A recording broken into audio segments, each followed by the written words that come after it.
Welcome back to Champion News Talk Radio, brought to you by championnews.net. This is Carol Parisi, our founder Jack Roser, and myself. Today are speaking with Ross Archinal, who is the National Director of AnyStreet.org.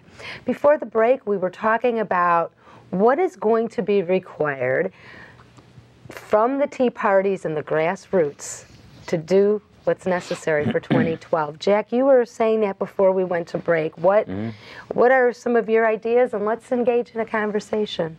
Well, the work we do with the Renaissance PAC and working with candidates in the field is in a different order of things, because when you get at that level, here in Illinois, we're highly restricted on how much money can go in. And it's difficult to put much money behind efforts. So you want to get the best you can out of it. I was talking to a donor, a man who could help a lot, and he said, well, the Democrats have drawn a new map in Illinois, and so you're at a disadvantage, and that's going to control the election, and so you aren't going to do well this year, said he. That's a good guy, and he's not trying to escape anything, but that was his opinion.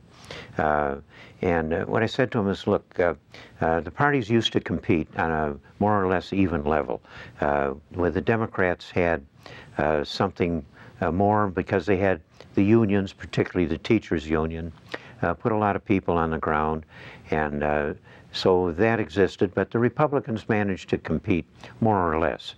I said, the union thing has gotten bigger for the Democrats, but what the Republicans don't realize is there's a whole new army that's going into the field here in Illinois, and it's called the Tea Party. And they have got the ground game.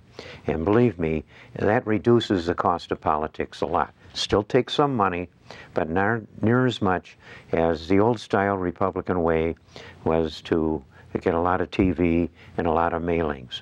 Well, a lot of mailings aren't going to be great today. I throw away 8 or 10 a day unopened.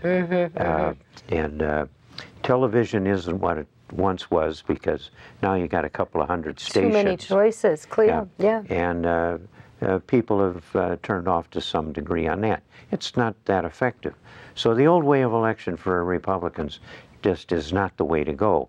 Fortunately, you've got the Tea Party, which is a bunch of people that are self-starters, and they're going back to the principles of our founders, which are really the ideals of the Republican Party that have gone unmentioned by the Brahmins that were putting money into the top of the party and are now discredited because they lost that election with Brady for governor, and they lost it plainly because they thought the money way would work.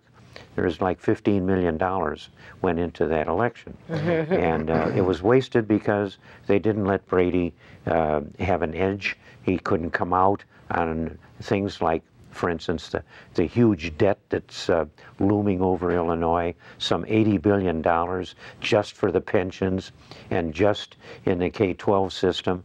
The union in the K-12 system, Illinois Education Association, is part of the National Education Association. Years ago, Forbes called the National Education Association, on the cover of Forbes magazine, he called them the National Extortion Association. Oh, very and good. He's exactly right. I've been calling the IEA I call them the enemy of the Republic. Why? Because they have trashed us financially. They have presented a debt that we have no chance of ever paying for the gamed pensions, that it's impossible to keep up with the immense cost of them. And they've done that here in Illinois. But those unprincipled people that are running the teachers union are teaching our children. Right. And they've turned the education system of Illinois into a government propaganda agency. Yes. They have the money to do it. The union head of the union people that are working within the government, as are the teachers. He flatly stated on a recent publication that through the teachers' dues, they get enough money to elect the people that are going to be their managers. In short, the union has closed the circle of management and power and election, and they've completely excluded the parents, the kids, and above all the taxpayers from the education system in Illinois.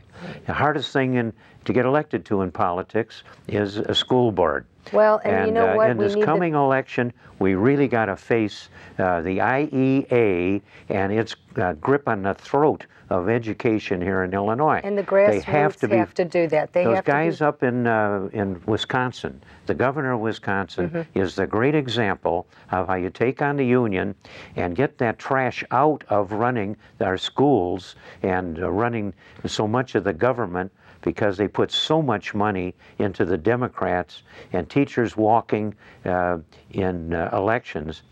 All of that is going to be offset to a considerable degree by the Tea Party. So everybody should take heart.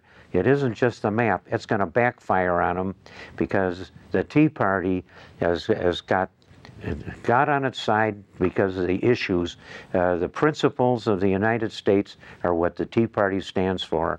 All of the wonderful principles of individual action that are negated by Mr. Obama and the rest of the socialists that want to take your tax money and grind it through the government system and tell you they're doing a favor by putting it back into your schools or whatever. Redistribution. But of every $100 that you pay in taxes, once it goes through the grinder of the government, whether it's state or national, you might get 10% of it back to you. But it's a high cost for the favors that they pretend to be giving people. They look on citizens as being victims, then they are going to be their savior at the government level. Well, what they are doing is gobbling up the tax money for their own benefit. Right. Well, government clearly takes money, redistributes and wastes it. But the solution to that is getting new legislators. And how does AnyStreet translate that? I know that through last year, Alan West, you guys supported. Right. And let's talk a little bit about the solutions to taking our government back to a more constitutional, conservative, through the proper people, putting the proper people in office. Sure. One of the main goals of conservative community organizing is to build a farm team for Washington. It starts by getting good conservatives elected for mayor, city council, that kind of thing, get their feet wet, and then years and years go by, and these people can move up to be state legislators, and then perhaps move on to D.C. Can I interrupt you for a second? You just said years and years go by.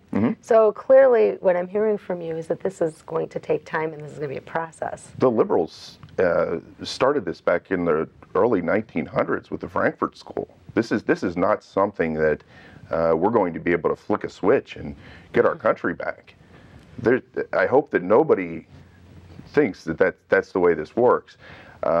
This is a long-term goal, and I've told many people, and Carol, I've told you, I probably won't even be around to see the fruits of my labor on this. But it's so important that we kickstart this thing now, because we have gone so far to the left in all our government agencies that I don't know if we're going to know liberty when we see it.